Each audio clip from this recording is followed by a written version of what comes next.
Hello बच्चों, कैसे हो आप सब। तो आज हम लेकर आए हैं lecture number 5 of forces and laws of motion का। तो 1 2 3 4 लेक्चर्स में हमने पूरे कॉन्सेप्ट्स देख लिए forces and laws of motion का। स्टार्ट किया था हमने बैलेंस एंड बैलेंस से, टाइप्स ऑफ फोर्स, उसके इफेक्ट्स, देन न्यूटन का first law, second law, third law, then the law of conservation of linear momentum. हमने प्योर कॉन्सेप्ट उसके देख लिए। पर जब तक न्यूमेरिकल सॉल्व नहीं करते, वो कॉन्सेप्ट को रियल लाइफ में कैसे अप्लाई करना होता है, मैथमेटिकली कैसे अप्लाई करना होता है, वो हमें नहीं आता है। तो प्लीज, मैं 37 न्यूमेरिकल्स लेकर आया हूं एनसीईआरटी और एग्जाम्पलर्स के। और उसके बाद 15 to 20 न्यूमेरिकल्स ओलंपियाड्स के आएंगे। सो फिफ्थ लेक्चर और सिक्स लेक्चर में हम सिर्फ एनसीईआरटी और एग्जाम्पलर के न्यूमेरिकल सॉल्व करेंगे। और सेवंथ लेक्चर में हम ओलंपियाड्स के लिए जितने भी न्यूमेरिकल्स, अच्छे न्यूमेरिकल्स है, वो सॉल्व कर लेंगे, ताकि 7 लेक्चर्स, टोटल 7 लेक्चर्स में हमारा ये जो चैप्टर है forces and laws of motion का एकदम स्ट्रांग बन जाए। ना कि सिर्फ theoretical point of view, conceptual point of view, और रियल लाइफ में न्यूमेरिकल की दुनिया में या तो मैथमेटिक्स की दुनिया में कैसे अप्लाई करना है, वो भी हमें आ जाएगा। ठीक है, तो चलो शुरू करते हैं विथ न्यूमेरिकल 1। तो आपको पता है बोर्ड पे यहाँ पर न्यूमेरिकल शो होगा, तो इसके लिए मैं स्पेस छोड़ देता हूँ थोड़ा। I think this much space is fine. यहाँ पर हम न्यूमेरिकल्स करेंगे वन बाय वन। 37 न्यूमेरिकल्स लेकर आया हूँ, ठीक है, आपके लिए। तो let's start with lecture numerical 1। Okay, तो please whenever you solve this numericals, आपको क्या करना है, पॉज कर देना। जैसे न्यूमेरिकल बनाए पॉज कर दो और खुद से ट्राई करो, खुद से ट्राई करो, ठीक है। ओके, तो first numerical says that which of the following has more inertia. A rubber ball and a stone of the same size। Rubber ball और स्टोन दोनों में से इनर्शिया किसका ज्यादा है। अरे ये है हमारा रबर बॉल, ठीक है, और ये हमारा स्टोन। साइज क्या है, same size, same size. Okay, तो डेंसिटी क्या होती है, मास अपॉन वॉल्यूम, ठीक है। अगर वॉल्यूम सेम है दोनों का, बट मास क्या सेम होगा दोनों का, क्योंकि डेंसिटी अलग अलग होगी। अरे रबर की जो डेंसिटी होगी और जो स्टोन की जो डेंसिटी होगी, दोनों अलग होगी। और ऑब्वियसली स्टोन की डेंसिटी ज्यादा। डेंसिटी का मतलब the heaviness of the substance, it is mass by volume. कौन कितना ज्यादा हैवी है वो शो करता है डेंसिटी। तो मुझे पता है स्टोन का डेंसिटी ज्यादा ही है, तो मास ऑफ स्टोन क्या है, greater then mass of rubber. तो अगर मास ऑफ स्टोन ज्यादा है, जिसका मास ज्यादा, उसकी इनर्शिया ज्यादा। तो मास या तो inertia of stone is will be greater than inertia of rubber ball. अरे एक रबर बॉल लो, एक स्टोन लो, दोनों को रखो सेम साइज के, और यहां पर लेट्स से 10 न्यूटन फोर्स, मतलब 1 किलोग्राम जितना फोर्स अप्लाई करो, और सेम फोर्स स्टोन पे अप्लाई करो, तो आप पाओगे कि रबर बॉल इजीली मूव हो जाता है पर्टिकुलर फोर्स पे, स्टोन नहीं होता है। क्यों, उसका मास ज्यादा है। उसका मास ज्यादा है मतलब उसका इनर्शिया ज्यादा है। अगर इनर्शिया ज्यादा है तो वो रेजिस्ट करेगा ज्यादा, it will try to resist the change in state of motion। मतलब कि अगर आप वो रेस्ट पे है तो वो रेस्ट पे रहना चाहेगा। अगर वो पर्टिकुलर मोशन में है, ऑब्वियसली वो यूनिफॉर्म वेलोसिटी, तो वही में रहना चाहेगा अनटिल एंड अनलेस कोई ज्यादा एक्सटर्नल अनबैलेंस फोर्स उस पर एक्ट कर ले, ठीक है। तो न्यूटन का फर्स्ट लॉ से हमने समझा।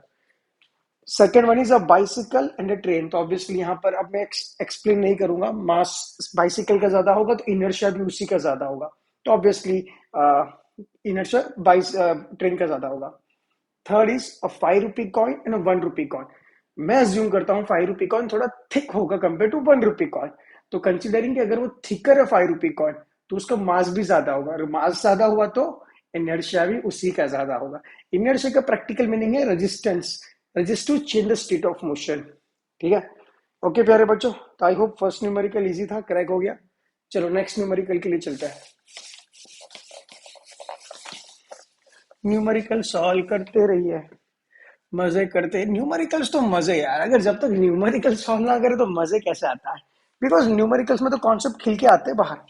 बाकी जो थियरी होती है वो तो किसी ने क्या समझा, किसी ने और कुछ समझा, स्टोरी है सब। पर जब तक न्यूमेरिकल्स नहीं लगा तो वो स्टोरी एकदम क्लियर नहीं होती। चलो let's let's go for the next numerical. explain why some of the leaves may get detached from a tree if we vigorously shake its branches. ठीक है, तो लेट्स से ये हमारा ट्री है, ठीक है, ये हमारा ट्री, ओके, और लेट्स से इसकी एक ब्रांच यहाँ निकल रही है और वहां पर एक पत्ता, कितना प्यारा है सर, ऐसा कभी देखा नहीं रियल लाइफ में। ये हमारा leaf, okay, when you are vigorously shake its branches, मतलब कि ये ट्री को लेट से पूरा शेक कर रहे हो आप, ठीक है, शेक कर रहे हो, बेसिकली शेक मतलब क्या कर रहे हो आप, नेट अनबैलेंस फोर्स अप्लाई कर रहे हैं, you are applying some net unbalance external force, तो सेम फोर्स कहां पर एक्ट होना चाहेगा, लीव्स की ब्रांच के ऊपर, ठीक है, तो यहां पर भी क्या आएगा, net unbalance external force, but ये लीफ के पास क्या है, लीफ के पास मास है, और मास क्या करता है, इनर्शिया, मतलब कि it tries to resist, it will try to resist the change, जो चेंज आने वाला है उसको रेजिस्ट करता है, तो जितना ज्यादा इनर्शिया होगा वो रेजिस्ट करेगा चेंज को। अरे सोचो खुद ही, अगर लेट से, मैं किसी का मजाक नहीं उड़ाऊंगा, पर लेट से मेरा ही एग्जांपल ले लो, अगर मैं पतला रहूं, स्लिम रहूं, फिट रहूं, तो अगर कोई चीज का, लेट से यहां से कोई पत्थर आ रहा है तो मेरा रिफ्लेक्स बहुत फास्ट होगा, रिफ्लेक्स का मतलब अगर मैंने देख लिया पत्थर को आते हुए तो मैं फटाफट ऐसे मूव कर लूंगा, बट लेट से वही मैं मोटा हो गया, जैसा अभी थोड़ा सा हो गया, बट इतना नहीं, बट ठीक है, अगर लेट से बहुत मोटा हो गया, खा पी के लीज एकदम कुछ नहीं कर रहा हूँ, एक्सरसाइज वगैरह बस, ऐसे तो पत्थर आएगा, मैं रिफ्लेक्स ट्राई करूंगा करने का, but it will take a lot of time for me to change the state of motion. Similarly, जिसके पास ज्यादा मास, इनर्शिया ज्यादा, रेजिस्ट करने की खूब कोशिश करेगा, ठीक है, तो जनरल लाइफ में ना इनर्शिया कम होना चाहिए कोई भी चीज के लिए, तभी हम नई नई चीजें सीख पाते हैं, ठीक है, तो मास ज्यादा, इनर्शिया ज्यादा, अभी इनर्शिया ज्यादा है तो वो क्या करेगा, it won't try to move, ये करेगा मैं मूव नहीं करूंगा, it will resist, it will try not to move, but अगर वो ट्राई करेगा नॉट टू मूव करने का, मतलब कि लीफ नॉट टू मूव करने का ट्राई करेगा, तो यहाँ पर जहां पर ब्रांचेस है उसकी, अगर वो वीक हुई और ऑब्वियसली लीफ जहां से अटैच्ड होता है, अरे ये पत्ता है ना, ये पत्ता, लीफ प्यारा सा, तो ये हमारी जॉइनिंग, यहाँ पर ज्वाइन होता है ना, जॉइंट होता है, ऐसा समझ लो, सो जॉइंट, तो यहाँ पर जो जॉइंट होता है वो वीक हो गया, क्योंकि आप इसको शेक कर रहे हो, ये बोला मैं नहीं मूव करूंगा, ये जॉइंट वीक हो गया, तो ये क्या हो जाएगा, इट विल ब्रेक, इसीलिए लीफ क्या होगा, ब्रेक होके नीचे गिर जाता है।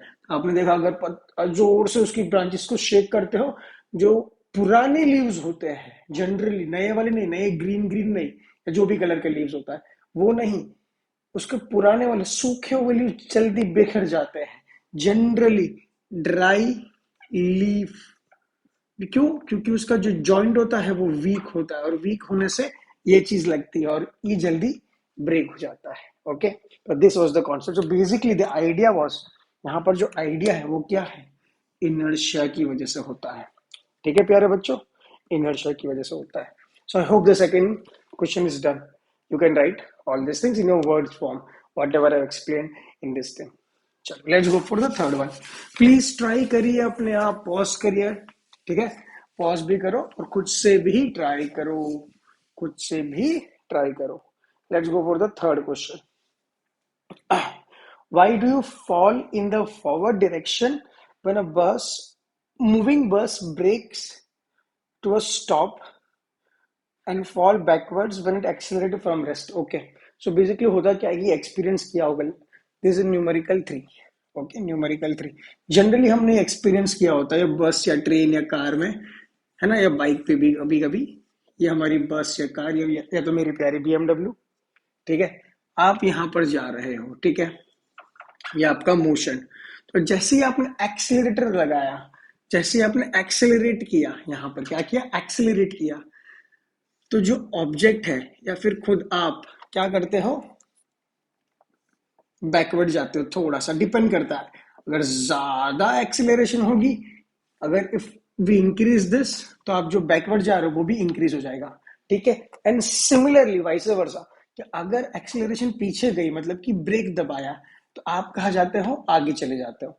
और गेटिंग वाइस वर्सा में क्या होगा, अगर आपने ब्रेक लगाई, ठीक है, ब्रेक लगाई, तो क्या होगा, आप कहाँ पर चले जाते हो, फॉरवर्ड, ठीक है। मतलब कि ये वाला इससे होता है और ये वाला इससे होता है, ठीक है। जब अगर ब्रेक लगा ली तो आप आगे जाते हो, जनरली एक्सीलेटर दबा ली तो ये तो एक्सपीरियंस किया होगा ना, गाड़ी जाए धुम धुम धुम धुम और आप जूम ऐसा कर देते हो, और जैसे धुम धुम धुम धुम ब्रेक लगे ऐसे चले जाता है, ठीक है, सबको पता है ऐसा जाता है। ऐसा क्यों होता है, तो बेसिकली इसका मूल कारण कुछ लोग सुडो फोर्स बोलते हैं। कुछ प्यारे बच्चे जो बहुत ज्यादा कुछ जानते हैं उसको बोले, सर सुडो फोर्स क्या होता है, सुडो फोर्स। अरे सुडो फोर्स कुछ भी नहीं होता, अभी मैं बताऊंगा भी नहीं क्योंकि आपको जानने की जरूरत ही नहीं है। बट फिर भी अगर बहुत ज्यादा ऐसा क्यूरियोसिटी है तो ये फोर्स तब आता है when object is moving in non inertial frame of reference, ठीक है। और अगर मुझे न्यूटन का लॉ लगाना है तो न्यूटन का लॉ तो खाली कहाँ लगता है, कौन सी फ्रेम ऑफ रेफरेंस पे लगता है, इनर्शियल, जो हमने बताया था आगे से। बहुत आई मीन कोई लेक्चर में बताया था, फर्स्ट या सेकंड में, आई थिंक सेकंड में था, आई डोंट रिमेम्बर। तो वहां पर मैंने बताया था कि न्यूटन का लॉ सिर्फ इनर्शियल फ्रेम में लगता है, मतलब जो फ्रेम पे एक्सीलरेशन जीरो हो। पर अगर आपकी बॉडी में एक्सीलरेशन आती है, एग्जांपल आपकी car with respect to you, with respect to car acceleration आ गई, तो यहाँ पर मैं न्यूटन का लॉ नहीं लगा पाऊंगा डायरेक्टली। तो वहां पर इनडायरेक्टली मैं क्या लगाता हूँ, सूडो फोर्स लगा के न्यूटन का लॉ लगाता हूँ। तो basically force applied in the direction opposite to the direction of acceleration, उसको हम सूडो फोर्स बोलते हैं। बट ठीक है, अभी मैं इस पे नहीं चर्चा करना चाहता, इस पे जाना ही नहीं है। पर जिसको जानना था, जिस डेफिनेशन पॉइंट ऑफ व्यू मैंने लिख लिया, इसमें डिटेल में नहीं जाना चाहता। मैं तो बहुत सिंपल वे में समझना चाहता हूँ। खुद सोचो, चलो इतना कुछ ये इरेज कर दो ब्रेक वाला, ठीक है, तो क्लैरिटी आएगी, नहीं तो बहुत कंफ्यूजन हो जाएगी। ओके, ठीक है। अगर लेट्स से मेरी गाड़ी से जा रही है, से जा रही है, खुद आप भी जा रहे हो, कहाँ जा रहे हो, आगे ही जा रहे थे, पर्टिकुलर वेलोसिटी v से, है ना, यूनिफॉर्म मोशन पे जा रहे थे लेट्स से, इनिशियली, इनिशियली, है ना। और सडनली आप आगे स्लोली स्लोली वेलोसिटी v से जा रहे थे, और तेजी तेजी में वेलोसिटी v से जा रहे थे, वेलोसिटी कांस्टेंट है, और सडनली आपने एक्सलेरेशन लगा दी। तो बेसिकली आपने क्या लगा दी, नेट फोर्स लगा दी। जैसे एक्सलेरेशन है, नेट फोर्स जीरो नहीं है, नेट अनबैलेंस एक्सटर्नल फोर्स। जब वेलोसिटी कांस्टेंट थी तो नेट फोर्स क्या थी आपकी, जीरो थी। अब जैसे ही आपने एक्सलेरेशन लगा लिया तो नेट फोर्स जीरो नहीं है। तो बेसिकली इस ये ऑब्जेक्ट को बोल रहा है, ये नेट फोर्स, कि बस अब तू भी एक्सीलरेट करेगा मेरे साथ आगे। ये बोलेगा नहीं करूंगा, क्यों करूं, मैं तो नहीं करूंगा, क्यों, मेरे पास मास है। मास क्या करता है, इनर्शिया है। इनर्शिया क्या करेगा, रेसिस्ट करेगा कि मैं नहीं जाऊंगा। बस एक फ्रैक्शन ऑफ सेकंड के लिए, कितना, फ्रैक्शन ऑफ सेकंड डिपेंड, क्यों डिपेंड कि कितना नेट फोर्स, अगर नेट फोर्स बहुत कम है तो ये टाइम बढ़ जाएगा, अगर फोर्स बहुत ज्यादा है तो फ्रैक्शन ऑफ टाइम हो जाएगा उसका। और तब तक वो रेजिस्ट करेगा, तू जा आगे, मैं गाड़ी को बोलेगा तू जा, मैं नहीं, मेरी बॉडी में मास है, मैं नहीं करूंगा, तो मैं पीछे चला जाता हूँ, पीछे जाता नहीं हूँ, मैं पीछे रह जाता हूँ फ्रैक्शन ऑफ सेकंड के लिए, कि बॉडी एक्सेलरेट कर रही है, ये वाली कार, मतलब यहाँ पर जो BMW कार है वो एक्सेलरेट कर रही है आगे। और ये बोलेगा मेरे पास मास ज्यादा है, अरे कंपेयर टू कार नहीं, बोलेगा मेरे पास मास है तो मैं नहीं करूंगा, मैं रेजिस्ट करूंगा, वो फ्रैक्शन ऑफ सेकंड के लिए, तो पीछे चला जाता है। क्योंकि एक्चुअली पीछे नहीं जाता है, कार आगे चली जाती है ये फोर्स से, और ये फोर्स अल्टीमेटली लगेगा तो इस पे भी, तो ये भी आगे जाएगा। पर एक सेकंड या कुछ टाइम के लिए, but I can't see the time exactly, but कुछ टाइम के लिए बॉडी पीछे लगी चली जाती, ऐसा लगता है और ऐसा होता भी है। सिमिलरली अगर मैं आगे जा रहा हूँ और सडनली ब्रेक लगा दिया तो नेट फोर्स क्या बोल रहा है, पीछे जाओ। तो मैं बोलूंगा मैं क्यों जाऊं, मैं तो जो मोशन में जा रहा था वही कंटिन्यू करूंगा। तो फ्रैक्शन ऑफ टाइम के लिए हम आगे चले जाते हैं और गाड़ी पीछे चली जाती है, ठीक है। तो बेसिकली ये सब चीज वापस क्यों होती है, यही फंडा है, यही का इसी का फंडा है। सूडो फोर्स हम लगा देंगे तो वो मैथमेटिकली ठीक है, गलत नहीं है pseudo force, but actually concept ये है, ठीक है। और आपने यही कॉन्सेप्ट समझना है ग्रेड 9th में, बाद में देख लेंगे सूडो फोर्स क्या होती है क्या नहीं होती है। ओके, चलो ठीक है, let's go for the next. Can I erase? तो please try by your own, जैसे ही न्यूमेरिकल आए बच्चों खुद से ट्राई करो, है ना। आज मेरा आवाज थोड़ा सा अजीब लग रहा होगा, आई डोंट नो, थोड़ा सा अजीब लग रहा है, आई डोंट नो, गला बैठ गया सा, अजीब सा लग रहा है, बट कोई ना, न्यूमेरिकल करते जाएंगे, एक के बाद एक न्यूमेरिकल्स आते जाएंगे। बहुत सारी न्यूमेरिकल्स है तो बहुत सारी न्यूमेरिकल से करना ही पड़े, 37 है तो एटलीस्ट 15 to 20 तो करना ही पड़ेगा ये क्लास में। Okay, explain why it is difficult for a fireman to hold a hose which ejects large amount of water at a high velocity. ठीक है, अगर ये मेरा प्यारा सा फायरमैन, बाहुबली फायरमैन, कैसा बाहुबली फायरमैन, ओके, बेचारे फायर फाइटर्स बहुत मेहनत करते हैं यार। लेट्स से ये होस, होस मतलब क्या, पाइप जहाँ से वाटर निकलता है, ठीक है, ये गंदा सा पाइप, ओके, यहाँ से क्या निकल रहा है, water, water coming out, okay. ये बैठा हमारा बाहुबली, क्या नाम है इसका, बाहुबली फायरमैन, ओके। अब वाटर यहाँ निकल रहा है तो बेसिकली एक्शन यहाँ पर लग रही है, एक्शन, और बहुत हाई एक्शन होगी, एक्शन ज्यादा होगी ना, एक्शन मतलब क्या, फोर्स ही निकल रहा है, कोई फोर्स से पानी बाहर निकल रहा है, और ये फोर्स ज्यादा ही होगी, बिकॉज जब पानी फेंकते हैं होस में से जाता है पानी, पाइप्स में से जो पानी जाता है, फायरमैन जो यूज करता है वो बहुत प्रेशराइज होता है, तो फोर्स बहुत ज्यादा होगी। अगर एक्शन ज्यादा है, एक्शन कहाँ पर होगी, ये पानी, पानी, पानी, पानी, और रिएक्शन कहाँ पर होगी, रिएक्शन बताओ कहाँ पर होगी, रिएक्शन होगी पाइप पे, तो यहाँ पर क्या होगी हमारी रिएक्शन, और पाइप किसने पकड़ा है, फायरमैन ने। तो इसीलिए अगर आप देखोगे, आप पाइप लेके ऐसे पानी डालोगे, पाइप में से पानी आगे जाएगा और पाइप पीछे जाने की ट्राई करेगा, एक्शन रिएक्शन। तो यहाँ पर कौन सा लॉ लगता है, because of Newton's third law of motion, इसकी वजह से ये होता है एक्शन रिएक्शन। न्यूटन की थर्ड लॉ क्या बोलता है, action is equal in magnitude of reaction but opposite in direction, and they also act on two different bodies। हाँ, तो एक बॉडी कौन सी है, पानी, और दूसरी बॉडी कहाँ पर है, पाइप, है ना। एक पानी बाहर जा रहा है तो एक्शन पानी पे हो रहा है, बेसिकली एयर पे हो रहा है या एटमोस्फेरिक चीज पे हो रहा है, मतलब एम्बियंस पे हो रहा है, और दूसरा रिएक्शन पाइप पे आ रहा है। क्लियर, चलो बढ़िया। या तो आप ऐसे भी ले सकते हो कि एक्शन पाइप में हो रहा है और रिएक्शन किस पे हो रहा है, ये फायरमैन पे हो रहा है, ठीक है, वैसे भी ले सकते हो, कोई भी पैर ले लो, कोई भी आप पैर ले सकते हो, जनरली आपको पैर लेनी है एक एक्शन और रिएक्शन की, ठीक है, done done done done done. और यही कॉन्सेप्ट होता है वाटर स्प्रिंकलर में, पता है वाटर स्प्रिंकलर में क्या, स्प्रिंकलर्स में क्या होता है, आप देखेंगे पानी बाहर निकल रहा है, स्प्रिंकलर जहां पर गार्डन एरिया होता है, पानी बाहर निकल रहा होता है और स्प्रिंकलर घूमता रहता है, क्योंकि जैसे ही पानी बाहर निकला, फोर्स अपोजिट डायरेक्शन में लगी, वो घूम गया, पानी बाहर निकला, फोर्स अपोजिट डायरेक्शन में घूम गया, तो घूमता रहता है स्प्रिंकलर। चलो बढ़िया, let's go for the fifth numerical। Fifth numerical says that, can we continue बच्चों, obviously we need to continue, pause करो, खुद से try करो। Two objects of mass is given 500 grams and 200 grams।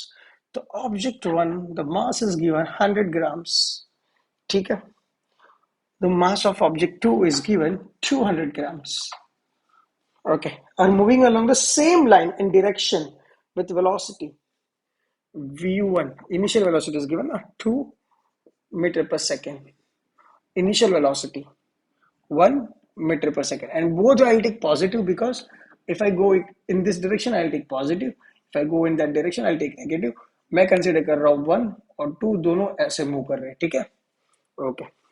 They collide and after collision, obviously 1 की velocity ज्यादा है, देखो ना, तो वो कोलाइड कर ही लेगा एक टाइम पे आके। The first object moves at velocity 1.67 after collision, मतलब कि फाइनल वेलोसिटी कितना है ऑब्जेक्ट वन का, 1.67 मीटर पर second. Determine the velocity of second object, तो v2 फाइंड करनी है। कंसिडरिंग अगर कुछ भी नहीं दिया है तो मैं क्या कंसिडर करूंगा, सिस्टम क्या है, इज आइसोलेटेड, मतलब कि net force, net external force zero, किस पे, सिस्टम पे। इंडिविजुअल ऑब्जेक्ट पे लगेगा फोर्स, अरे एक दूसरे से टकराएंगे तो ये एक्शन करेगा, ये रिएक्शन करेगा, इंडिविजुअल ऑब्जेक्ट्स पे लगेगा, पड़ी अगर सिस्टम हमारी ये है, what is system, both the object, this is the system. तो सिस्टम पे नेट फोर्स कितना है, 0 है। ये कंडीशन ले लेता हूं, उसके बाद ही मैं करूंगा। अगर नेट फोर्स 0 है, net force on system, system क्या है, 1+2 है ना, ये 1 और ये 2 दोनों सिस्टम है, is 0 newton. If this is the condition, तो initial momentum of system is equals to final momentum of system, है ना, क्योंकि momentum is conserved, momentum is momentum is conserved. ठीक है प्यारे बच्चों, मोमेंटम कंजर्व्ड है हमारे यहाँ पर। Sir M1 U1 plus M2 U2 use करो ना, तो वो अच्छा हुआ रट्टा मारा है, रट्टा नहीं मारने का, डायरेक्टली प्योर कॉन्सेप्ट लगाएंगे। नहीं आता तो न्यू मेरी वीडियो देखो। What is initial momentum of system, system is 1 and 2 both, first system second system, that is M1 U1 system M2 U2 equal to final system में क्या है, M1 V1 plus M2। Sir अभी feel आ गई, क्योंकि सिर्फ formula आ गई, रट्टा मारी हुई नहीं, मारो रट्टा, कॉन्सेप्ट ये है, कॉन्सेप्ट को पकड़ो, रट्टा मत मारो। चलो ठीक है, what is initial momentum M1, what is M1, what is mass is given 100 gram. Sir तो केजी में कन्वर्ट कर लो, कोई फर्क नहीं पड़ेगा, यहाँ पर भी ग्राम, सामने भी ग्राम। वेलोसिटी मीटर पर सेकंड, यहाँ मीटर पर सेकंड, हमें वेलोसिटी चाहिए, फाइनली वो किस में आएगी, मीटर पर सेकंड में आएगी। तो मास को ग्राम में करो या केजी में करो, कोई फर्क नहीं पड़ेगा।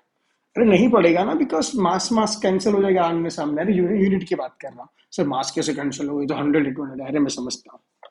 2, what is M2, 200 gram, what is U2, 1, what is M1, 100, 1.67, 200, V2 we don't know, निकाल सकते हो, अरे मैथ्स लगानी है, चलो सर बता दो थोड़ा। 20 plus 200, 167 plus 200 V2, 220, 1 is 167, 200 V2।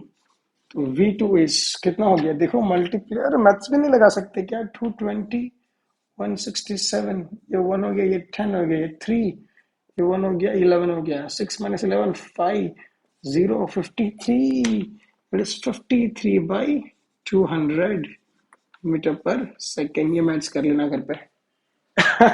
ठीक है प्यारे, तो अरे प्योर कॉन्सेप्ट ये है कि ये यूज करना है इनिशियल सिस्टम फाइनल, बिकॉज ये है, ये तभी पॉसिबल है जब ये कंडीशन दी हुई हो, पर यहाँ पर कुछ भी नहीं दिया है, हमें ये मानना ही पड़ेगा, हमें ये मानना ही पड़ेगा। पॉज करो करो करो, कर दो लिस्ट, चलो ठीक है।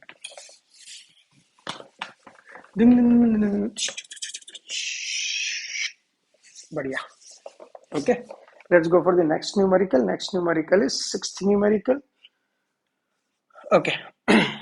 An object experiences a net zero external unbalanced force. हो, let's say हमारा प्यारा सा ऑब्जेक्ट है ना, ये हमारा ऑब्जेक्ट, प्यारा सा छोटे से प्यारा सा ऑब्जेक्ट जो कर रहा है महसूस किसको, net zero external unbalance force. तो यहाँ पर जो नेट बैलेंस फोर्स है दैट इज नॉट जीरो, है ना। अगर ये नॉट जीरो तो मतलब क्या है, एक्सेलरेशन भी जीरो नहीं है, उसका मतलब क्या, वेलोसिटी कांस्टेंट नहीं है, ये हमेशा नॉन यूनिफॉर्म मोशन में रहेगा। किसने बोला, न्यूटन के फर्स्ट, न्यूटन बाबा ने बोला, मैंने थोड़ी बोला। Is it possible for the object to be travelling with a non zero velocity, is it possible for an object to be traveling with a non-zero velocity? Obviously it will travel with a non-zero velocity, rest में रह ही नहीं सकता, वो कौन सी motion में होगा, non uniform motion में होगा। Oh sorry, an object experience a net zero external unbalanced force, गलती कर दी ना रीड करने में सर। हाँ ठीक है, मान लो कि नॉट एक्सपीरियंसिंग है, तो ये आ गया। अभी क्वेश्चन में, एक्चुअल क्वेश्चन में क्या दिया है, सर गलती कर दी, ठीक है बच्चों, हो जाती है, अच्छा वाला कॉन्सेप्ट सीख लिया ज्यादा। An object experience net zero external, जो वीडियो देख रहे होंगे 3-5 सेकंड पहले, 1 मिनट पहले, सर गलती कर रहे हो, सर गलती कर रहे हो, ऐसा फील आता होगा ना, ऐसा मुझे लग रहा है। चलो ठीक है, ऐसे आती होगी फीलिंग। चलो नेट फोर्स कितना है, 0 न्यूटन। 0 न्यूटन माने एक्सेलरेशन कितनी होगी, 0 होगी, उसका मतलब वेलोसिटी या तो 0 होगी या तो वेलोसिटी कांस्टेंट ही होगी। Is it possible for an object to be traveling with a non-zero velocity? Yes, it is absolutely possible, but वो कौन सी होनी चाहिए? यूनिफॉर्म वेलोसिटी होनी चाहिए। Answer is yes. If yes, state the condition that must be placed on the magnitude in the direction of velocity. Direction should be constant as well as magnitude. Magnitude और direction दोनों क्या होनी चाहिए? Constant होनी चाहिए, because uniform velocity होनी चाहिए। If no, provide a reason, but answer is yes. ठीक है, मैंने दोनों भी करवा दिया, यस भी करवा दिया, नो भी करवा दिया। चलो let's go for question number 7। Done done done done done done done done done. Okay, let's go for question number 7. A batsman hit a cricket ball. You can see the question, right? Please try it. अगर ये question आ रहा है, ऊपर दिख रहा है, pause करो और प्लीज ट्राई करो। A batsman hits a cricket ball when then roll on a level ground. After covering a short distance, the ball comes to rest. Obviously ये बॉल जा रहा है, ये हमारी सरफेस है ना, ये कुछ वेलोसिटी से जा रहा था, अब थोड़ी देर आके वो क्या हो जाएगा? रेस्ट पे चला जाता है, बिकॉज ऑब्वियसली कोई फोर्स लगेगी, that is the frictional force. यहाँ पर उसकी फोर्स, फिर नेट फोर्स जीरो हो जाएगी और आके रुक जाएगा, धीरे धीरे वेलोसिटी तब तक जीरो भी हो जाएगी। Okay, the ball slows to stop because options are given. A, the batsman did not hit the ball hard enough. यार बोल नहीं सकते, किया हो सकता है, नहीं भी किया हो सकता है। Second, velocity is proportional to the force exerted on the ball. Velocity is proportional to the force exerted on the ball. Velocity is not directly proportional. Acceleration is proportional. There is a force on the ball opposing to the motion. Yes, that is a frictional force. अरे friction force क्या होती है? Actually मैं उस पर पूरा detail में lecture बनाने वाला हूँ, पर शायद अभी नहीं, क्योंकि सीबीएसई सिलेबस में नहीं दिया, बट आईसीएसई के सिलेबस में दिया, और ग्रेड 8 में आपने पढ़ लिया सीबीएसई में, तो ग्रेड 9 में पढ़ने की जरूरत नहीं है, ऐसा अकॉर्डिंग टू सीबीएसई है। पर शायद मैं पूरा डिटेल में फ्रिक्शन पढ़ा दूं। फ्रिक्शन फोर्स होती क्या है? Force opposing, not motion, relative, not motion, relative motion between two bodies. Relative का मतलब जो दो लोगों के बीच में मोशन हो रहा है। देखो ये सरफेस, ये बॉल, बॉल कहाँ जा रही है? ऐसे जा रही है ना, तो यहाँ पर फोर्स क्या होगी? ऑपोजिट होगी इस पॉइंट पे।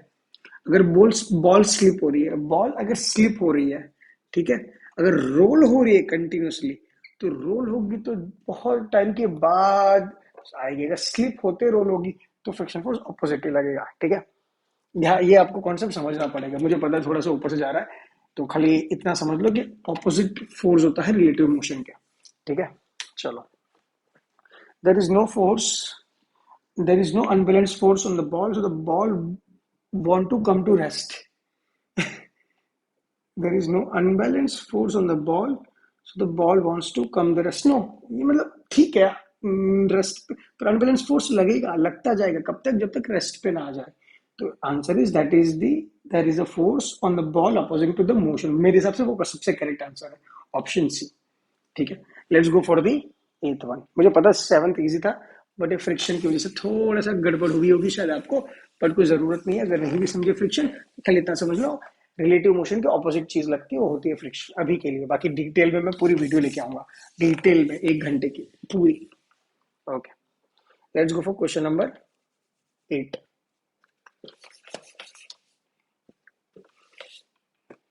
Question number 8। A truck starts from rest and rolls down a hill with a constant acceleration. ठीक है, it travels a distance of 400 meters in 20 seconds. Find its acceleration. कितना कांस्टेंट एक्सेलरेशन है ना, तो a is constant। ठीक है, कितना travel कर रहा है distance? Displacement basically 400 meters, considering straight line motion. Time कितना ले रहा है? 20 seconds. Find the force acting on it if mass is 7 ton. Mass कितना दिया है? 7 टन। 7 टन का मतलब 1 टन इज 1000 किलोग्राम दिया भी है यहाँ क्वेश्चन में, तो ये क्या हो जाएगा? 7000 kg। फाइंड क्या करना है? फोर्स। ओके, अगर एक्सेलरेशन लग रही है और वो कांस्टेंट है, तो ऑब्वियसली फोर्स क्या होगा ऑब्जेक्ट पे? That is net external imbalance force, mass into acceleration. तो मास दी है, एक्सेलरेशन मेरे पास नहीं है, पर डिस्प्लेसमेंट है। Okay, it starts from rest दिया है, स्टार्ट्स फ्रॉम रेस्ट। ओके, तो मतलब इनिशियल वेलोसिटी भी क्या है? 0 मीटर पर सेकेंड। तो अगर एक्सेलरेशन कांस्टेंट है तो can I use the equation of motion S is UT plus half it. इसको ये माइंड में आ जाना चाहिए आपके।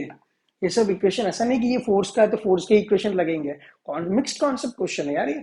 और ये एग्जाम ये फॉर्मूला कब वैलिड है? When only when acceleration is constant. Okay, what is U? U is 0, तो ये कट हो गया। What is displacement given? 400 metres, half. What is acceleration? Displacement भी नीचे जा रही है, एक्सेलरेशन भी नीचे जा रही है, दोनों नेगेटिव ले लो या दोनों पॉजिटिव ले लो, आपकी मर्जी। अरे बोलो down the hill, roll down the hill, तो डिस्प्लेसमेंट भी नेगेटिव में जा रही है, एक्सेलरेशन भी नेगेटिव में जा रही है, दोनों नेगेटिव जा रही है। तो अब दोनों को नेगेटिव चाहे ले लो या दोनों को जाए पॉजिटिव ले लो, आपकी मर्जी। मतलब दोनों का मोशन सेम डायरेक्शन में है। What is acceleration? I don't know. What is the time? 20 seconds के लिए जा रही है ना, 20 स्क्वायर। सर आप बोलोगे जो when it rolls down the hill तो ऑब्वियसली वो ग्रेविटी होनी चाहिए। ग्रेविटी नहीं होगी एक्सेलरेशन, बिकॉज ग्रेविटी तो लग ही रही है but controlled by some external imbalance force, तो इसीलिए एक्सेलरेशन ग्रेविटी बराबर नहीं होगी, क्योंकि उसका इंजन फोर्स लगे कि उसको कंट्रोल कर रहा है उसके एक्सेलरेशन को, तो ग्रेविटी के बराबर नहीं होगी यहाँ पर। ठीक है, ग्रेविटी तो लगी रही थी और उसकी नेट एक्सेलरेशन है वो ग्रेविटी के बराबर नहीं होगी। सिंपल है ना। ओके, ये क्या हो गई? 800 ए, ये क्या हो गई? 400, ये क्या हो गया? 2। तो व्हाट इज एक्सेलरेशन? 2 मीटर पर second square. Once I got the acceleration, obviously I know the net force का formula. What is net force? Mass into acceleration. Mass is 7,000. Acceleration is 2. That is 14,000 Newton. I think हमने ये numerical किया है। I still remember जब हमने concept सिखा रहे थे तो मैंने ऐसा टाइप का न्यूमेरिकल करवाया था, मुझे ऐसा लग रहा है। ठीक है, डन डन डन प्यारे प्यारे बच्चों, बढ़िया। मेरी आवाज में थोड़ा सा आपको डिफरेंस लग रहा होगा, आई डोंट नो, मुझे थोड़ा सा अजीब लग रहा है आवाज में मेरी। तो मैं गाने तो वाला हूं नहीं, तो आपको प्रॉब्लम तो होनी चाहिए नहीं। जितना आवाज आना चाहिए ये वीडियो को समझने के लिए उतना तो शायद आता ही होगा। ठीक है प्यारे बच्चों, तो let's go for question number 9। Pause करो, खुद से ट्राई करो, बार बार नहीं बोलूंगा, मैं थक जाता हूँ। रात के 12 बज चुके हैं, फिर भी वीडियो बन रहा है आपके लिए। आप पता नहीं किस साल में देखोगे, बना तो मैं आज रहा हूँ, शायद 1 साल बाद देखोगे, 2 साल बाद देखोगे, I don't know.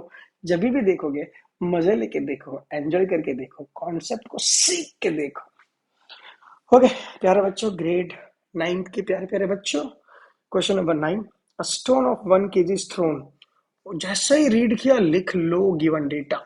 Mass 1 kg thrown with velocity, throw किया मतलब इनिशियल वेलोसिटी होगी ना, 20 मीटर पर सेकेंड, यू मतलब initial velocity, across the frozen surface of a lake.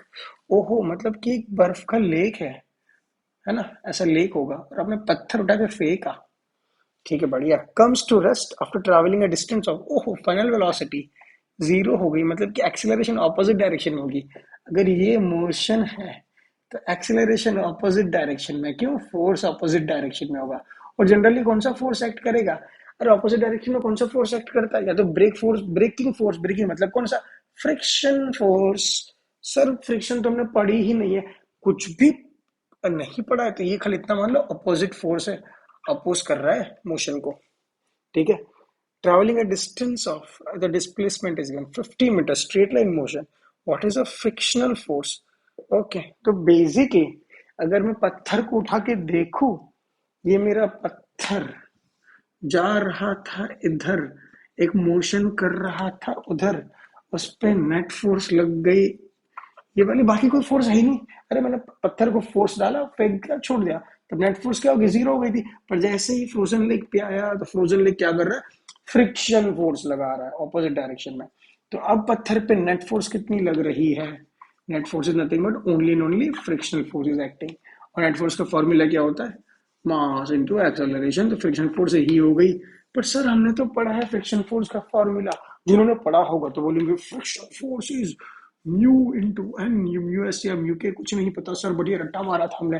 Use मत करो, अभी ये काम की नहीं है, ये यूज कर लो, ये वाला यूज कर लो। ठीक है, हाँ ये करेक्ट है, बट हाँ म्यू दिया है आपको, एन पता है क्या होती? नहीं पता ना, तो बस प्योर कॉन्सेप्ट, इसको बोलते हैं प्योर कॉन्सेप्ट। कॉन्सेप्ट सॉल्व कर लो। तो what is a friction force? Mass, किसका मास? पत्थर का मास। एक्सीलरेशन, ओहो नहीं पता, तो कैसे निकाले एक्सीलरेशन? डिस्प्लेसमेंट दी है, इनिशियल फाइनल वेलोसिटी दी है, तो कौन सी इक्वेशन यूज करेंगे? V square. minus u square is 2as, and when a is constant, लेना ही पड़ेगा constant. Final velocity is 0. Initial velocity कितनी है? 20 square 2. Acceleration displacement कितनी हो गई? 50. 20 square क्या हो जाएगा? माइनस में माइनस 400. 2a मतलब सॉरी 2 इंटू 50 100. ए 100 कैंसिल, तो ए क्या हो गया? -4 metre per second square minus में आया, मतलब कि नेगेटिव एक्सीलरेशन है. तो फ्रिक्शनल फोर्स क्या हुआ? 1 -4, दैट इज -4 न्यूटन. अरे माइनस क्या शो करता है? Opposite to direction of motion. मतलब जो फोर्स लग रही है फ्रिक्शनल फोर्स या तो नेट फोर्स, जो मोशन चल रहा है उसके ऑपोजिट में लग रही है. ठीक है, opposite to the direction of frictional force motion. अच्छा क्वेश्चन था सर, मजा आ गया. चलो let's go for the question number 10. Done done done done done. Can I erase?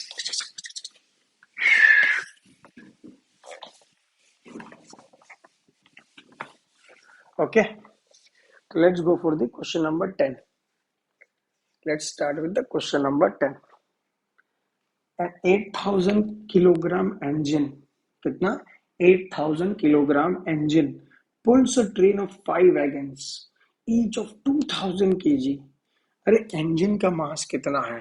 तो टोटल मास ऑफ ट्रेन कितना होगा बोलो? इंजन का मास है कितना? 8,000 किलोग्राम प्लस वो पुल क्या कर रहा है? 5 वैगन्स, और एक एक वैगन का है 2,000, तो 5 इंटू 2,000, मतलब ये टोटल मास ऑफ ट्रेन कितना हो गया? 8 प्लस 10, ओहो 18,000 KG, 18 ton along the horizontal track. If the engine exerts a force of 40,000 Newton and if the engine exerts a force of 40,000 Newton and track offer a friction of 5,000 Newton, then calculate the net force and the acceleration of the train. ठीक है, तो ये train का total mass हो गया है ना, ये ट्रेन का हमारा टोटल मास हो गया.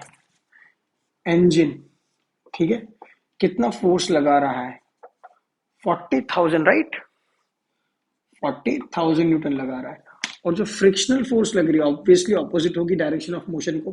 कितनी लग रही है? 5,000 न्यूटन. ये पूरे इंजन के वैगन्स वगैरह सब लोग 5,000 न्यूटन लगा रहे हैं. तो नेट फोर्स कितनी लग रही है इंजन के ऊपर? That is 40,000 minus 5,000, that is 35,000 Newton हमारी नेट फोर्स लग रही है. Okay, that is a net force होगी ना. ये इस डायरेक्शन में लगेगी, ये इस डायरेक्शन में लगेगी. जो नेट फोर्स होगी that is this, that is unbalanced net. ये जीरो नहीं है, मतलब कि एक्सेलरेशन आएगा आएगा. तो नेट फोर्स तो पता चल गया, that is net accelerating force, मतलब net force, net unbalance external force, यही उसका मतलब है.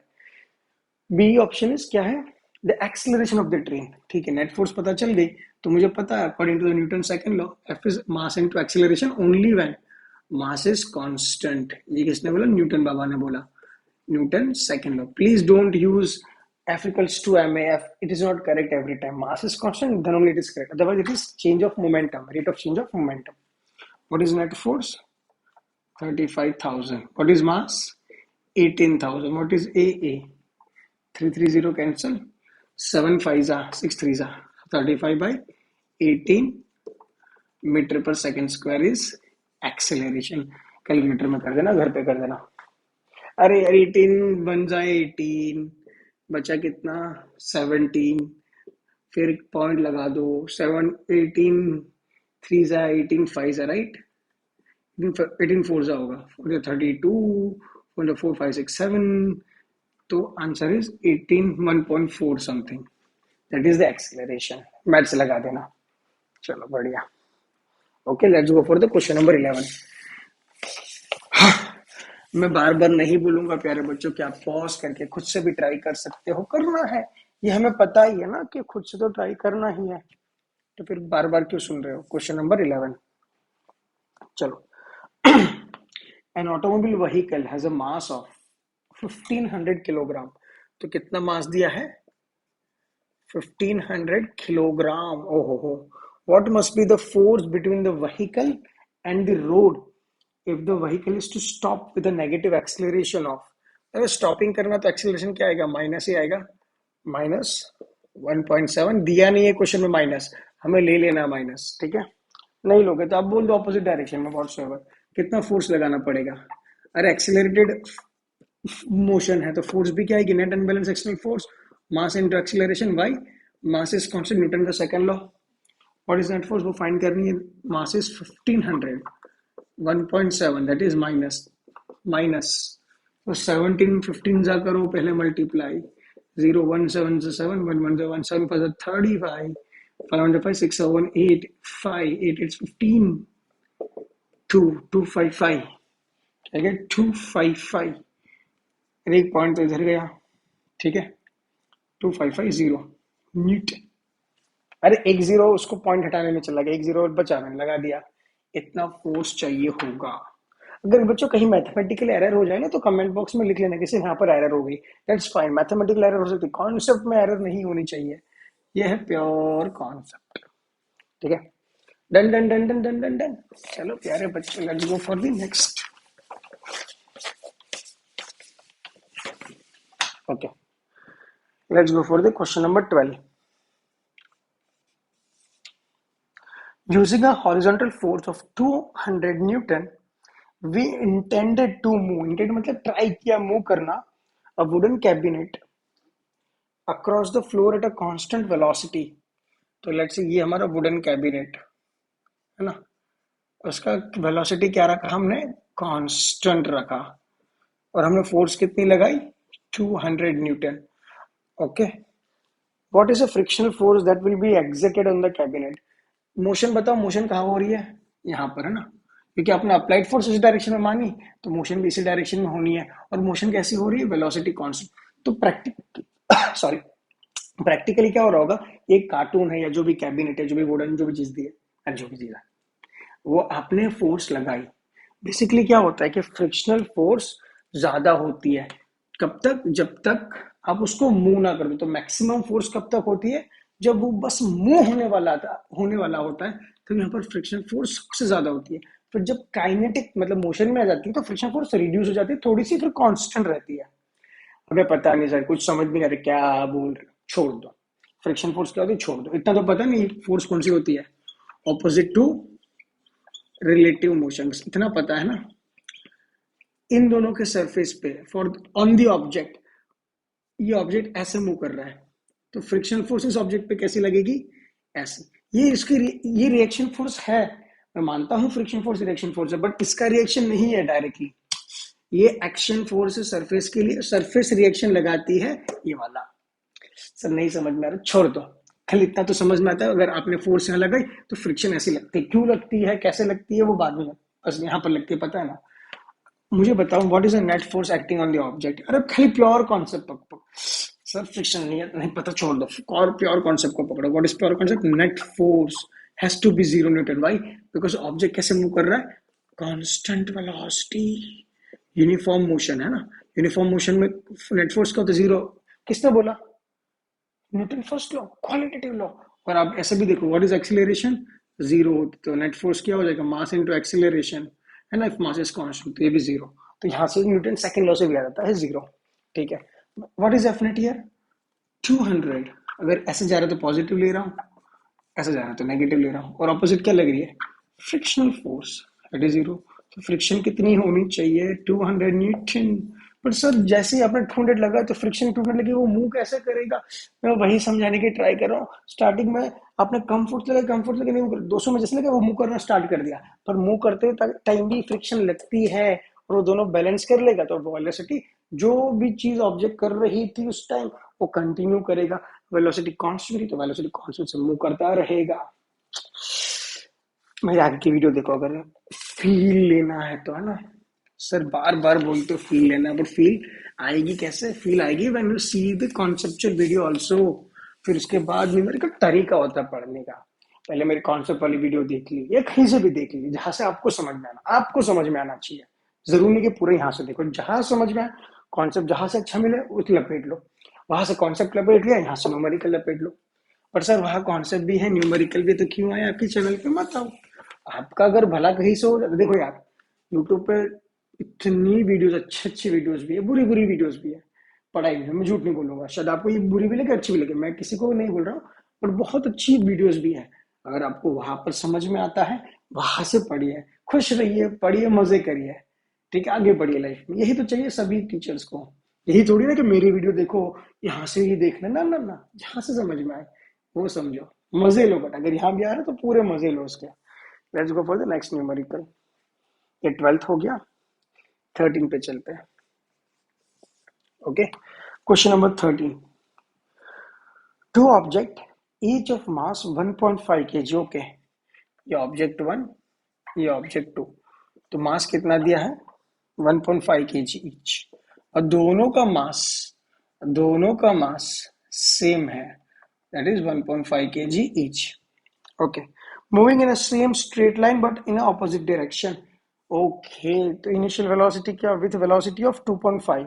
तो इसकी इनिशियल वेलोसिटी अगर 2.5 मीटर पर सेकंड ले लूं, तो इसकी ऑपोजिट लेनी पड़ेगी।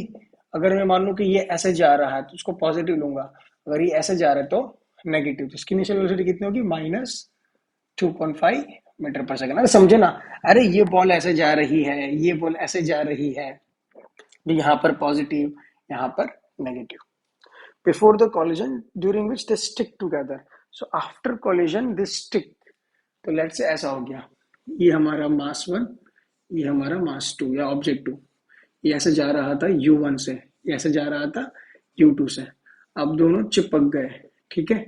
तो फाइनली वो कहाँ मूव करेगा? लेट्स से इसका ज्यादा वेलोसिटी है, दोनों का सेम वेलोसिटी है, कहीं पर भी जा सकता है, ठीक है। वैसे तो कहीं जाना नहीं चाहिए, दोनों ऐसे चले जाना चाहिए। बट क्वेश्चन में दिया है what will be the velocity of combined object after collision. तो जैसे कंबाइंड वेलोसिटी v हो गई, तो what is final velocity of this? v, final velocity v, you to find what is v। चलो ठीक है, क्या अप्लाई करें? कंसिडरिंग सिस्टम कैसा है? सिस्टम ये हमारा ये है, ठीक है, ये this is our system. System is 1 + 2, तो both object is a system. System is कैसा है हमारा? System is isolated. अरे ये चीजें लिखनी जरूरी, डायरेक्टली M1 M2 मत लगा दो, वो तो लगाना ही नहीं कभी भी। सिस्टम आइसोलेटेड है तो नेट अनबैलेंस फोर्स कितना लगेगा? 0 न्यूटन। अगर 0 न्यूटन है तो उसका मतलब क्या? Initial momentum of system. अरे इंटरनली फोर्स एक दूसरे पे अप्लाई होंगे, पर पूरे सिस्टम पे नेट फोर्स 0 होगा। बार बार रिपीट नहीं करूंगा, कितनी बार बोलूं, मोमेंटम ऑफ फाइनल सेम होगा। What is initial momentum? m1u1 plus system में दूसरा कौन है? m2u2। Final momentum m1v1 plus m2v2, ठीक है। अरे दोनों चिपक गए सर, तो ये क्या हो जाएगा? m1 plus m2 into common velocity v। यही तो हुआ फाइनल मोमेंटम। अरे ये कॉन्सेप्ट इसको पकड़ो, बाकी वो रट्टा थोड़ी मारना फॉर्मूला, ये है कॉन्सेप्ट। कहाँ से आता है? न्यूटन सेकंड लॉ से आता है, law of conservation of momentum, linear momentum. Okay, linear क्यों? बिकॉज स्ट्रेट लाइन में जा रहा है, अरे ऐसा जा रहा है ना, लीनियर, इसलिए law of conservation of linear momentum. What is m1? 1.5। What is u1? 2.5। m2 1.5, u2 -2.5। अरे तो दोनों का मास सेम, वेलोसिटी ऑपोजिट, तो इनिशियल मोमेंटम तो जीरो ही होना है, ठीक है। m1 1.5 प्लस 1.5 इंटू v, ये क्या हो गया? 0। This is equals to 3 into v, it is v equals to 0 metre per second. अरे खुद ही सोचो, दो ball of same mass same velocity, दोनों आके टकराएंगे, बस रुक जाएंगे, क्योंकि मोमेंटम, इनिशियल मोमेंटम कितना है? 0। फाइनल भी कितना है? 0। कुछ भी मोमेंट्स, कुछ भी वेलोसिटी से मूव नहीं करेगा, ना ऐसे दूर जाएगा ऐसा नजदीक आएगा, बस टकराए, खत्म, मोशन खत्म हो गया वहां पर। चलो done. Okay, can I erase? चलो ठीक है, can I erase, can I erase, can I erase. Done done done done done. Pause करो, ट्राई करो खुद से बच्चों, जब तक खुद से ट्राई नहीं करोगे ना, नहीं बात बनेगी। Let's go for the 14। Okay, question number 14 is according to the third law of motion. Question देख रहा होगा आपको, ठीक है। When we push on an object, the object pushes back on us with an equal and opposite reaction, the force. If the object is massive truck parked along the roadside, it will probably not move. A student justify this by answering that two opposite and equal force cancel each other. Comment on the logic. Explain why the truck does not move. ठीक है, तो मैं आपको diagram से explain करूंगा.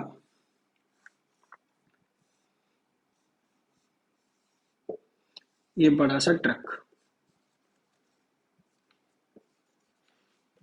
ठीक है, और ये हमारा प्यारा स्टूडेंट है ना, ये हमारा प्यारा स्टूडेंट निपुण. इसका नाम है हमारा प्यारा सा निपुण.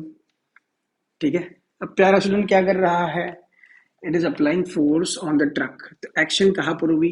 ट्रक पे हुई. देखो वापस ड्रॉ कर रहा हूं. एक्शन कहां पर हुई? ट्रक पे हुई. एग्जाम्पल, फोर्स एफ लग रहा है. हम कितना लगा सकते हैं? कुछ फोर्स लगाएंगे एफ. रिएक्शन कहां लगी? निपुण पे लगी, है ना. ये हमारी क्या लगी? Reaction force. और दोनों क्या होगी? Same in magnitude, opposite in direction. और जैसे आप एक्शन लगाओगे तो टायर पे क्या लगेगी? Force of friction. तो बेसिकली फोर्स ऑफ फ्रिक्शन कितनी होगी? जितनी एक्शन होगी. क्यों? क्योंकि ऑब्जेक्ट क्या कर रहा है? रेस्ट पे ही होगा. अरे कौन ट्रक को मूव कर देगा? बाहुबली खाली कर सकता है, या बच्चा प्यारा से निपुण थोड़ी ना कर पाएगा. तो जितना भी एक्शन लगाओगे तो सरफेस पे एक्शन उसका रिएक्शन लगा देगी. That is nothing but friction force. ये एक्शन और ये रिएक्शन नहीं है, ये मत भूलना. इसका एक्शन का रिएक्शन इस पे लगा, निपुण पे. तो सर ये रिएक्शन कहां से आया? अरे ये ट्रक सरफेस पे होगी. ठीक है, मैं सरफेस को अलग बना रहा हूं. सरफेस पे होगी तो जैसे आप एक्शन कर रहे हो ट्रक पे, तो सेम एक्शन कहां जाएगी? सेम एक्शन कहां जाएगी? रोड पे जाएगी और ये अपना रिएक्शन दिखाएगी. तो basically friction force obviously reaction force है, बट ये रिएक्शन फोर्स कहां से आती है? ये वाले एक्शन से, सरफेस वाले, नॉट दिस. सर यही तो होती है एक्शन. हाँ माना कि ये उसी का कमाल है, बट डायरेक्टली यहां से नहीं आती. बिकॉज फोर्स इज द पैर. ऑलवेज फोर्स एग्जिस्ट इन अ पैर. तो इसका पैर कौन है? ये पैर मतलब इसका साथीदार. और इसका साथीदार कौन है? ये है. ये मत भूल जाना. ठीक है, कॉन्सेप्ट है यार, कॉन्सेप्ट को थोड़ी भूलेंगे हम. बोलने के लिए हम बोल सकते ये एक्शन, ये रिएक्शन. फिर आपके माइंड में जब आराम से बैठोगे बोलोगे action reaction always action the opposite bodies और डिफरेंट टू डिफरेंट बॉडीज. तो ये तो सेम बॉडी पे कैसे एक्ट कर रहे हैं? तो सर न्यूटन का थर्ड लॉ तो गड़बड़ हो गया. अरे ये एक्शन, ये रिएक्शन, ये ट्रक पे लग रहा है, ये निपुण पे लग रहा है. Two different bodies. ये एक्शन की यहाँ पर एक्शन ट्रांसफर हुई. ये एक्शन रोड पे, इसकी रिएक्शन टायर पे. ये रोड पे नहीं लग रही है, ये टायर पे लग रही है. मैं इसको रिमूव कर देता हूँ. ये टायर पे लग रही है. ठीक है, ये टायर पे लग रही है. तो ये और ये action reaction same magnitude, opposite direction and acting to different bodies. तो न्यूटन लॉ भी ठीक रहा, कॉन्सेप्ट भी समझ में आ गया. तो बताओ ये क्या करेगा? जैसे एक्शन लगा ये रिएक्शन आएगी और दोनों क्या हो जाएगी? Equal and opposite. ये रिएक्शन इससे इक्वल एंड ऑपोजिट हो जाएगी. तो ये आप जितना भी फोर्स लगा लो ये रिएक्शन प्रोड्यूस कर लेगा. बिकॉज फ्रिक्शन बहुत होगा ना ट्रक के टायर में. सर ऐसा फोर्स लगाओ कि ट्रक मूव कर ले. हाँ अगर ऐसा केस हो गया तो ऑब्वियसली वो मूव कर लेगा, रिएक्शन कम हो जाएगी, एक्शन ज्यादा और ट्रक भी मूव कर लेगा. बट प्रैक्टिकली पॉसिबल नहीं है. तो स्टूडेंट क्या बोलता है कि मैं जितना भी लगाता हूँ एक्शन, वो रिएक्शन उसको कैंसिल कर देती है. तो आंसर इज यस, कैंसिल कर देगी. सही बात है, निपुण सही बोल रहा है. निपुण प्यारा सा है ना, छोटा सा निपुण है, झूठ नहीं बोलता है. चलो ठीक है, let's go for next question. Done done done done done done done. Okay, let's go for question number 15. Sir कितने न्यूमेरिकल्स है बेटा? 37 न्यूमेरिकल्स है. 15-16 तो कर ले इस क्लास में, ताकि बाकी के उस क्लास में कर लेंगे ना, तो फिर उस क्लास में कितने ज्यादा हो जाएंगे. चलो ठीक है. A hockey ball of mass 200 grams travelling at 10 metre पर सेकेंड. कितना मास दिया है? 200 ग्राम्स. ठीक है, ट्रैवलिंग एट मतलब इनिशियल वेलोसिटी होगी 10 मीटर पर सेकेंड. अगर ग्राम्स में दिया तो 0.2 kg बना सकते हो. Struck by a hockey stick so as to return it along the original path with a velocity of 5 metre पर सेकेंड. ओके, स्ट्रक हो गया और फाइनल वेलोसिटी क्या होगी? -5 मीटर पर सेकेंड, क्योंकि ओरिजिनल पाथ पे. अरे ये बॉल है, ये इस डायरेक्शन में गया, फिर हॉकी स्टिक ने बोला रुक जा और उसको उस डायरेक्शन में भेज दिया. तो इसका इनिशियल वेलोसिटी था 10 मीटर पर सेकेंड, अब फाइनल हो गया 5 मीटर पर सेकेंड. सेम पाथ पे वो रोल कर रहा है, बोला ना सेम पाथ पे वो रिटर्न हो रहा है. तो पाथ इज सेम. तो अगर ये वेलोसिटी पॉजिटिव ले रहा हो ये डायरेक्शन में, तो ये डायरेक्शन वेलोसिटी क्या हो जाएगी? नेगेटिव. सेम नेगेटिव लिख लिया. Calculate the magnitude of change of momentum occurred in the motion of hockey ball by the force applied by the hockey stick. Okay, तो basically what is initial momentum? Initial momentum of ball, ball की बात कर रहे हैं ना, तो mass of ball into initial velocity of ball, यही तो होती है momentum, mass into velocity. Direction नहीं ले रहे हम और सेम डायरेक्शन में है। हाँ, अगर ये बॉल को ऑपोजिट अलग डायरेक्शन में हम फेंक देते, लेट्स से ये ऐसे जा रहा है, उसको नीचे फेंक देते, तो फिर वेलोसिटी और डायरेक्शन दोनों, वेलोसिटी की डायरेक्शन चेंज हो जाती, तो फिर हम ये इजीली सॉल्व नहीं कर पाते, फिर हमें वेक्टर लेना पड़ता। Now it is same path, है ना। उसका मतलब क्या, वेलोसिटी डायरेक्शन इज सेम, तो वेक्टर लेने की जरूरत नहीं है। और आपको ग्रेड में वेक्टर है भी नहीं, तो आपको वेक्टर लेने की जरूरत वैसे भी नहीं है। ठीक है, ओलंपियाड में क्वेश्चन है वेक्टर का, मैं कराऊंगा, जिसको इंटरेस्टेड है, इंटरेस्ट है तो आ जाना ओलंपियाड की सीरीज में। Okay, what is mass of ball? 0.2। What is initial velocity? 10, that is 10 metre पर सेकेंड। तो बेसिकली अगर वेक्टर दिखाना है मुझे, मतलब डायरेक्शन दिखानी है, तो ये डायरेक्शन में जा रहा है ना, ये डायरेक्शन में जा रहा है initial momentum, P initial. Okay, let's go for final momentum. इसका, बॉल का, मास of ball into velocity of ball. What is mass of ball given? 0.2. What is velocity? -5. Minus sign shows the direction is opposite. 5 to the 10, that is 1 meter per second. है ना? 1, sorry, 20, 0.2 into 10, 2 meter per second, not 20. मैं वही बोलूँ, change क्यों हो रहा है? And that is minus, minus ये क्या, प्लस पॉजिटिव क्या दिखा रहा है? इनिशियल मोमेंटम ऐसे डायरेक्शन में, फाइनल मोमेंटम उसकी ऑपोजिट डायरेक्शन में। अरे ये ऐसे जा रहा है मोमेंटम, ये अरे बॉल को ऐसे फेंका, तो ये मोमेंटम होगा ना, मोमेंटम मतलब मोशन इस डायरेक्शन में। मोमेंटम होती क्या है? It shows the quantity of motion. तो इनिशियल मोमेंटम ऐसे है, तो इसका मोमेंटम यहाँ, फाइनल यहाँ पर है। वो चेंज पूछ रहा है क्या? Calculate the magnitude of change of momentum. Okay, वो चेंज पूछ रहा है, चेंज ऑफ मोमेंटम। ये क्या हो गया? चेंज, चेंज मतलब final momentum minus initial momentum. Final momentum कितना है? -1, माइनस इनिशियल मोमेंटम कितना है? 2, तो चेंज कितना हो गया? -3। अरे मीटर पर सेकंड नहीं, सॉरी सॉरी, क्या लिख रहा हूँ, मोमेंटम क्या होता है? KG metre per second, KG metre per second, KG metre per second, है तो न्यूटन सेकंड जो भी। चेंज इन मोमेंटम क्या आ गया? KG metre per second. ठीक है, मतलब अरे पहले खुद सोचो, 2 से इधर जा रहा था, 1 से रिटर्न हो गया, तो 2 और 1 चेंज कितना हो गया? 3, 3 चेंज कर दिया उसने। ओके प्यारे बच्चों, can I erase? Erase, done done, easy easy easy Fiji. Unit का ध्यान रखना, यूनिट सही से लिखना, ठीक है। कभी कभी गड़बड़ हो जाती है, मेरे से कभी नहीं होती, मेरे से तो होती नहीं, देखा ना आपने, मेरे से कभी नहीं होती। मैं परफेक्ट हूँ, ऐसा कभी भी भ्रम मत रखना, परफेक्ट है, ठीक है। मेहनत करते रहो, मेहनत पे भरोसा रखो, रखना है भरोसा तो मेहनत पे रखो, बाकी कोई चीज पे ना रखो। Okay, let's go for the question number 16 करते हैं। A bullet of mass 10 gram traveling horizontally with a velocity of 150 metre पर सेकेंड। कितना दिया है मास ऑफ बुलेट? 10 ग्राम, बहुत छोटा, 0.01 kg। ठीक है, कितनी वेलोसिटी से ट्रैवल कर रहा है, मतलब इनिशियल वेलोसिटी 150 मीटर पर सेकेंड। अरे वो गन में थोड़ी ना है कि रेस्ट पे होगा। जब गन का एग्जांपल था, हमने रेस्ट पे लिया था, तो बुलेट तब गन पे रेस्ट कर रही थी। अब ये कंडीशन दी नहीं है, ये कंडीशन बुलेट जब गन से बाहर निकल चुकी है उसकी कंडीशन दी है, तो हमारी इनिशियल वेलोसिटी 150 होगी। ठीक है, गड़बड़ मत करना सर, क्यों, जब आपने गन में से फायर की तब तो इनिशियल वेलोसिटी 0 ली थी, क्योंकि वो गन में थी तब, अब तो गन से बाहर निकल चुकी है, वो इनिशियल कंडीशन है इसकी। ओके, स्ट्राइक से, अरे मतलब कि ये देखो बुलेट है ना, ये हमारी बुलेट, और ये हमारा वुडन का पीस, वुडन पीस। ठीक है, वो क्या बोल रहा है? Strikes a wooden block and comes to rest in 0.03 second. तो ये क्या है? Wooden block. Final velocity of bullet क्या होगी? अब 0 हो जाएगी।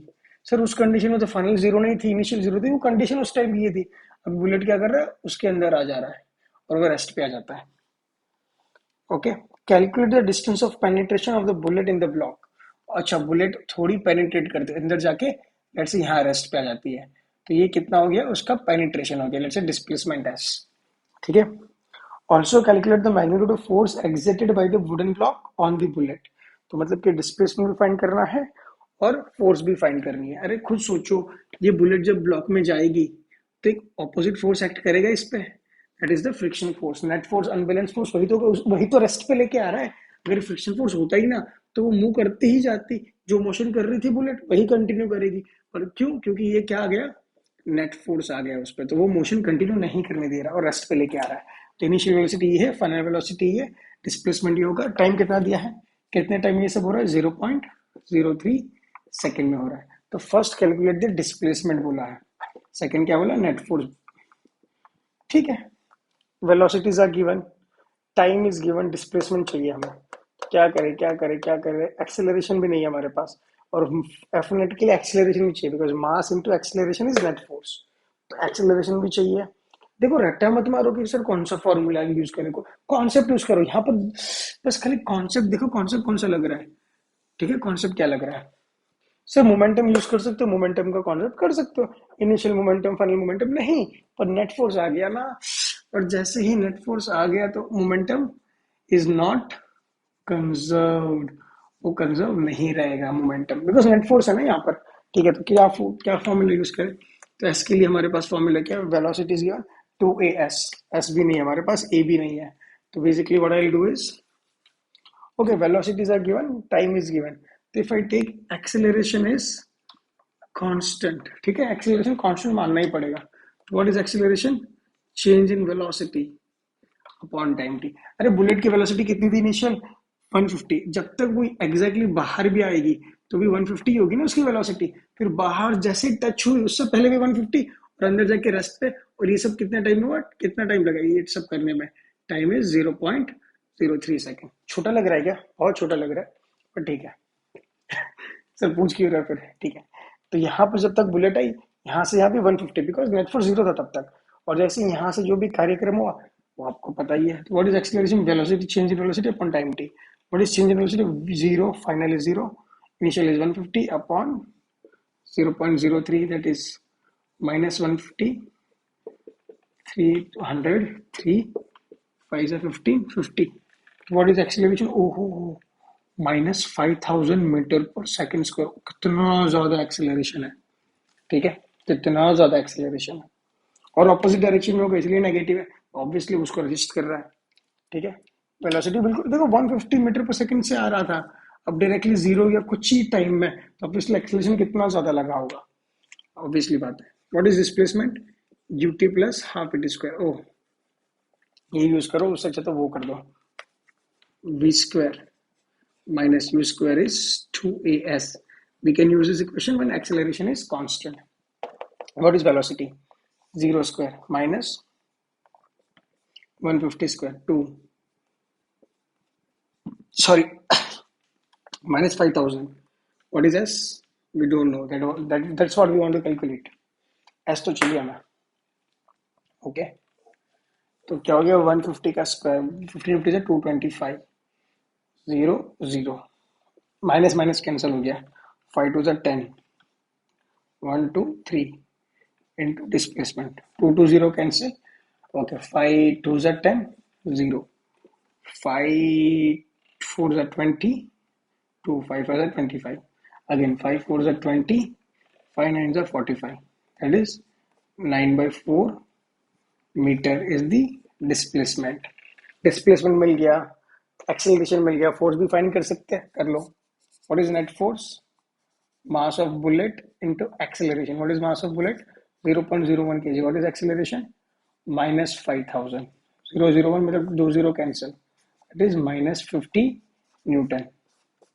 माइनस क्या शो करता है, माइनस साइन क्या शो करती है, नेगेटिव साइन ये शो करती है ऑपोजिट टू मोशन, जो फोर्स लग रहा है, जो फोर्स लग रहा है यहाँ पर, that is opposite to the motion.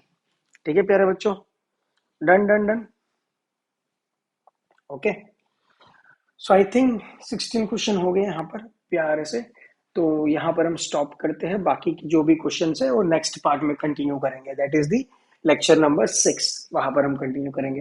तो आई होप आपको मजा आया इतने सारे न्यूमेरिकल सॉल्व करने से, और जो बाकी न्यूमेरिकल्स वो भी करके पूरा कॉन्सेप्ट स्ट्रॉन्ग हो जाएगा हमारा। तो ये मेरा हम्बल रिक्वेस्ट है, जो भी न्यूमेरिकल्स करे हैं, अगर आपने बिल्कुल कॉपी पेस्ट किया है तो खुद से भी ट्राई करिए घर जाके, और अगर आपने सच में पॉज करके खुद से ट्राई किया, अगर रॉन्ग भी आया तो कोई फर्क नहीं पड़ता।